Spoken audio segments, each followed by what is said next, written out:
Good evening and thanks for joining us on this Wednesday night at 10. I'm Mike Thompson. And I'm Martha Koloski. Students at Houston High School watched as their friends and classmates were pulled from a deadly drunk driving crash. But luckily, it was a dramatization. News Channel 8's Cynthia Schweigert joins us now live in our studio to tell us why, even though it was fake, the message is hitting home. Cynthia? Well, Mike and Martha, prom is just around the corner for Houston High School students, so the school wanted to show the teenagers the consequences of poor decisions.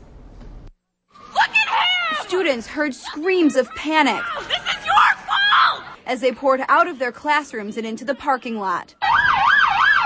Police rushed to the scene of a mock drunk driving crash that left one student dead, 2 injured, and 1 in handcuffs.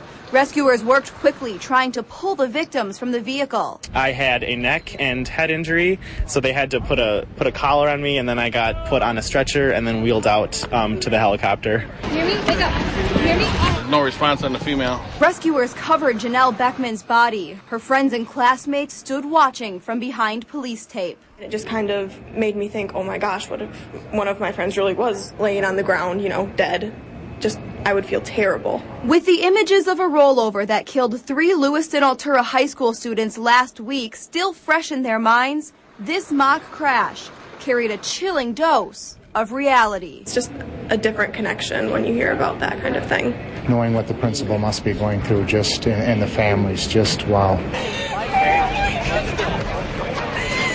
Some students took the crash more seriously than others, but the Houston principal says all were at least watching. If they can think about that and make one good choice, that otherwise they would have made a bad choice, that'll be a great thing for them. After rescuers cleaned up the accident, students headed into the gym to learn about what would have happened to the student who caused the crash because he was drinking and driving. Thanks, Cynthia. The Houston Police Department, Fire Department, Ambulance, Medlink Helicopter, and the Houston County Sheriff's Department all took part in today's mock crash.